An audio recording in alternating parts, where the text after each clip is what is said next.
In this movie, we're going to explore GenArts Sapphire.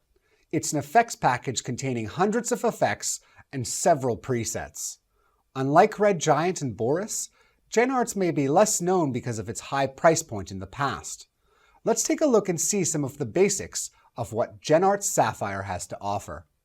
So to find out some more information about Sapphire, simply head to genarts.com. We can go to the product section right here and click on Sapphire. And this is the section where you can download a free trial to follow along with this video, along with find out a bunch of more information about what Sapphire does and all of the effects contained within this suite. At the time of this recording, you can find out some of the new features of Sapphire version 9.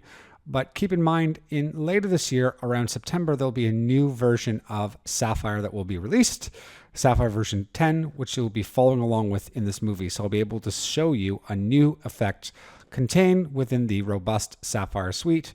So I'm back in After Effects, and I have my chapter 0108 composition opened in the timeline, and you can see this is some footage of an aerialist.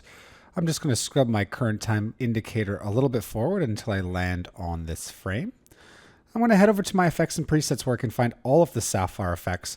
They actually begin with the letter S, so S underscore, and that would lead you to a Sapphire effect. And I'm just going to go into the lighting category and choose one of the most popular, which is the S underscore glow.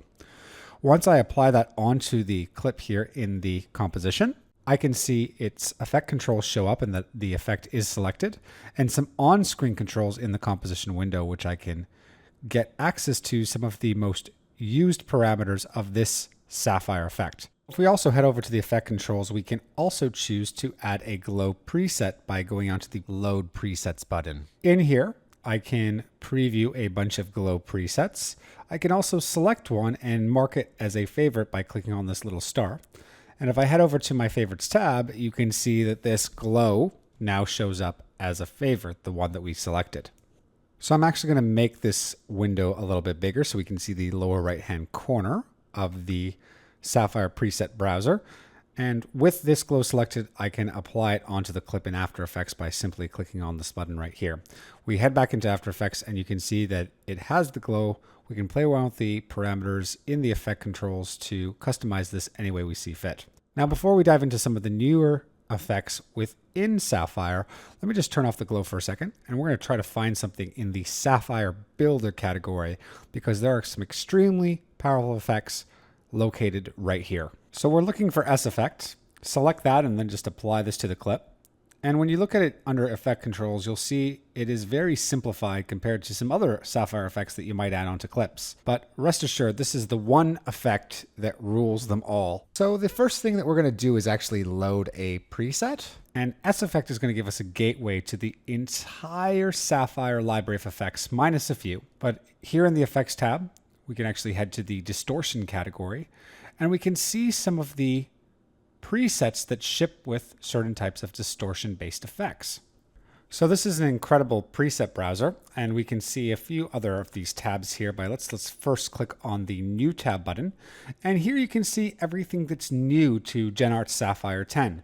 So these are all the new presets that are included. So we can see here on bokeh. We also have the ability to see this blue period that you can see here, as well as some new presets created for S-Grunge. So we can simply scroll this library to see all of the new presets that ship with the new version of Sapphire 10. Let's actually head over to the Builder category. And Builder is a very unique place as well because this is effects stacked on effects. So rather than just presets on one effect, think of Builder as multiple Sapphire effects combined to create what you see in front of you here in this category. So we can select one of these, and we're going to get into Builder in more detail in the next movie. But again, think about this as multiple effects stacked together to give you the end results that you see here. In some cases, this can be actually 3 to 4 effects. In other cases, it could be 6 to 8. So you can build effects upon effects to give you cool results like you see here with this blood moon, which sort of mixes the new S Luna preset along with some clouds and other textures to see what you have here. So we've also got this club wall effect, which contains a mixture of textures as well as some light leaks. And you can take any of these presets that you see here, any of these builder effects, and load them directly into After Effects once we press that load button. So let me scroll down, and here you can see a fall style art vignette effect. So let's select that effect and load it into After Effects. And here under the effect controls, you can see that this effect is actually made of a grunge texture. And if it was made of more effects, they would be populated here under S Effect.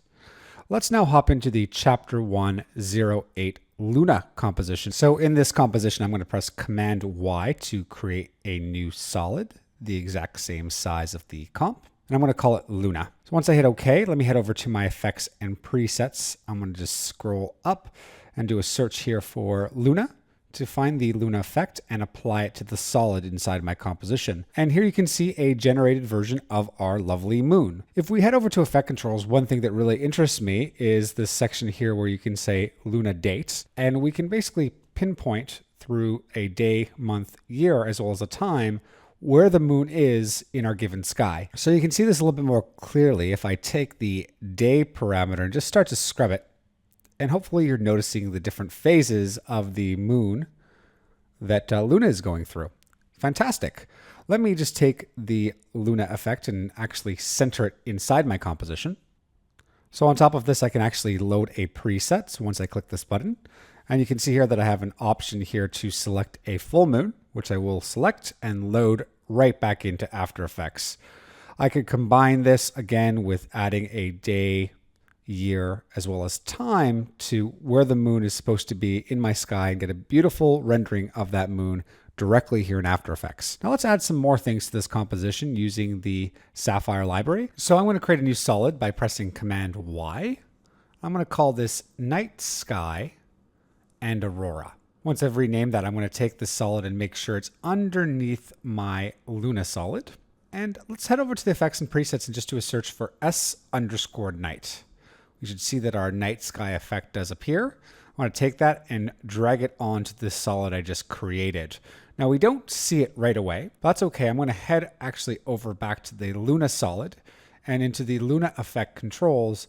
I want to make sure the render settings are set to Luna or moon only. And we should start to see the night sky appear in the background. I'm going to turn off the moon so that we can see just the night sky. And with the solid selected in effect controls, I'm going to go and browse some presets. Here you can see a bunch of star presets. And just because the stars are so small, you might not be able to clearly see this on your screen, but they are there.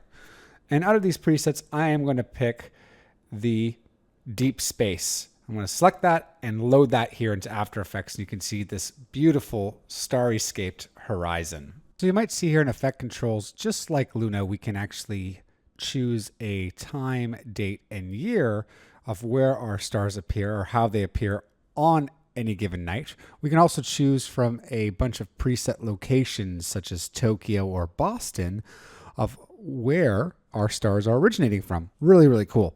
So last but not least, I'm just going to head over to my effects and presets and do a search for S_Aurora.